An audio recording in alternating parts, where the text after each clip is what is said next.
While 3I Atlas was making its closest passage to our star, hidden from our view but visible to space-based solar observatories, something that should be physically impossible happened. And when I say impossible, I'm not exaggerating. I'm talking about a direct violation of fundamental laws of physics. Atlas turned blue. Not slightly blue, not with bluish tones, intensely, impossibly blue, bluer than our star itself.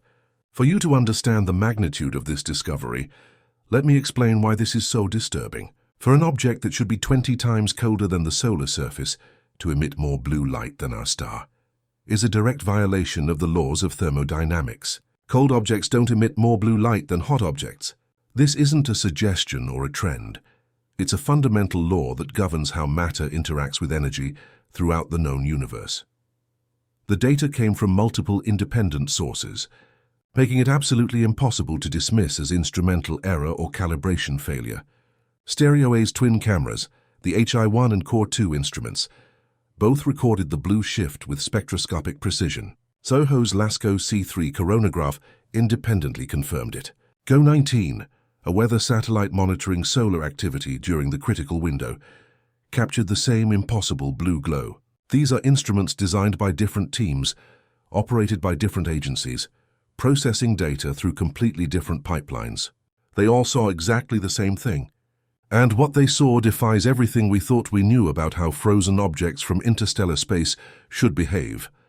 As Dr. Avi Loeb from Harvard put it bluntly in his analysis, for this object to appear bluer than our star defies basic thermodynamics of how cold bodies interact with stellar radiation. Dust should re-emit scattered sunlight. Atlas's surface should be approximately 20 times colder than the solar photosphere, resulting in a redder color, not bluer. The only natural explanation would be an internal energy source. But what source would that be? And why would it activate exactly at the moment of perihelion, when Atlas was closest to our star and hidden from Earth observation? The impossible blue color was only part of the story. While Atlas was performing its impossible color transformation behind our star, something else was happening. Something that may be even more significant for our understanding of what we're actually observing. David Farinoia from NASA's Jet Propulsion Laboratory, a navigation engineer with a PhD in mathematics from the University of Pisa, detected non-gravitational acceleration during perihelion. And we're not talking about a small perturbation.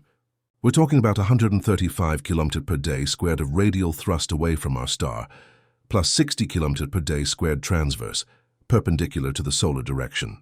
These aren't trivial forces. This isn't statistical noise hidden in error bars. This is real, measurable directional thrust occurring exactly at 1.36 astronomical units from our star. Right at perihelion, right at the moment of closest approach, when we couldn't see what was happening. Now, comets naturally accelerate all the time through what we call the rocket effect. Sublimating ice creates gas jets that push the comet like tiny rocket engines. This is completely normal and expected. But here's what makes Atlas different, and why this discovery is keeping some of the world's best physicists awake at night. To produce 135 km per day, squared of acceleration through normal rocket effect, through normal gas ejection from a sublimating surface, Atlas would need to be losing mass, a lot of mass. Dr. Avi Loeb did the analysis everyone was thinking but hesitating to publish.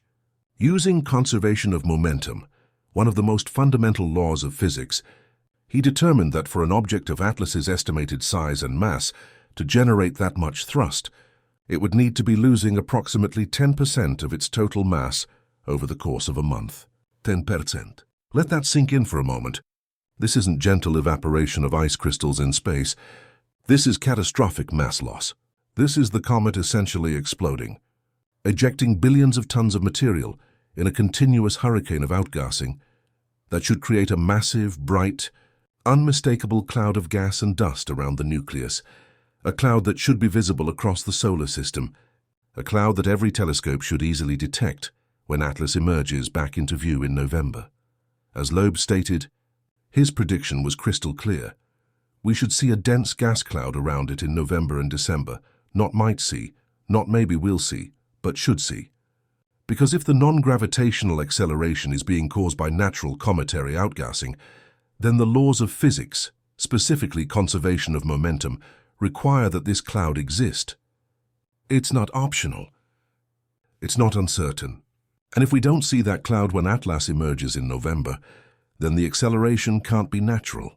Something else must be producing that thrust, something that doesn't involve massive material ejection. Here our story takes an absolutely frustrating turn into bureaucratic absurdity. Exactly when Atlas was making the most important observations of its entire transit through the solar system, when we finally had the opportunity to obtain high-resolution data that could definitively resolve its nature, government bureaucracy intervened in the worst possible way.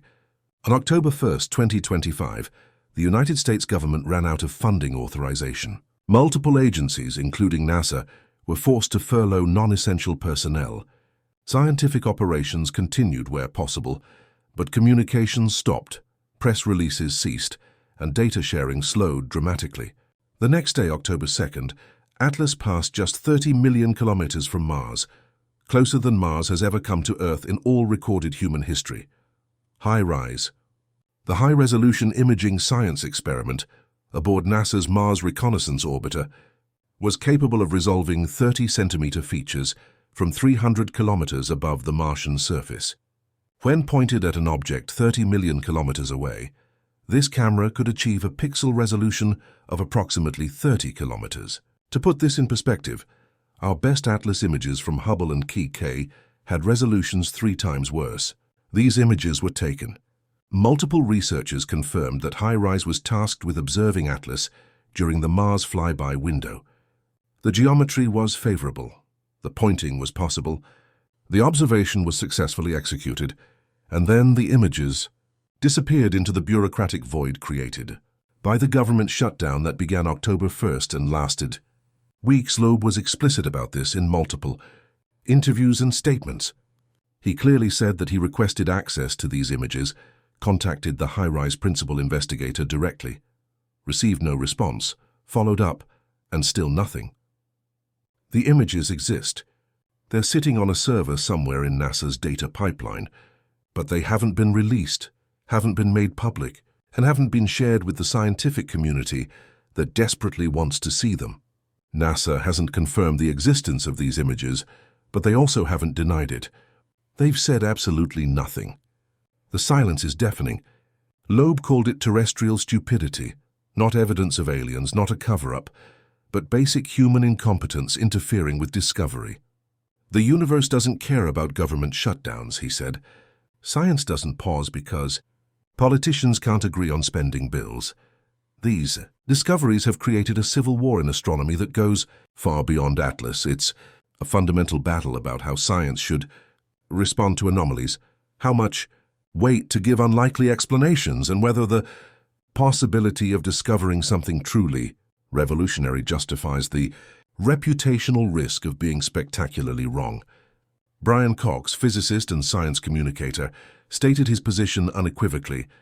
Atlas is a comet made of carbon dioxide and water ices and bits of other things. It has a predictable orbit. It will pass by our star and continue drifting through the galaxy. Speculation about alien origins is, in his words, nonsense. It's sensationalism.